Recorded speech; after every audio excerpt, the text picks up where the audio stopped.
अस्सलाम वालेकुम नाज़रीन, तव्हां ॾिसी रहिया आहियो ATN TV। मां आहियां तव्हांजो पंहिंजो अमरजत। कोटगुलाम खां रिपोर्ट शामिल कंदासीं। ज़ुबैर ख़ासकेली जी रिपोर्ट मुताबिक़ क़ौमी अवामी तहरीक मरकज़ पारां सिंध में अफ़गानी आबादकारी ख़िलाफ़, पाणी ते दाड़े ख़िलाफ़, नौकरियुनि मां बरतरफ़नि ऐं ज़मीननि ते कब्ज़नि ख़िलाफ़ क़ौमी अवामी तहरीक जे सॾ ते कोटगुलाममंद में अवामी तहरीक पारां एहतिजाजी रैली कढी मुज़ाहिरो कयो वियो।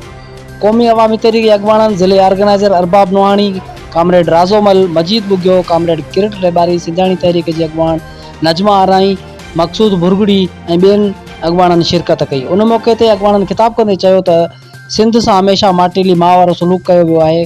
कॾहिं डैम ठाहे सरसब सिंध खे सुकाइण जूं साज़िशूं कयूं थियूं वञनि, कॾहिं ज़मीननि, ॿेटनि, कारूंजर, कोहिस्तान ते कब्ज़ो करे वसीलनि खे तीनवाल कयो वञे थो।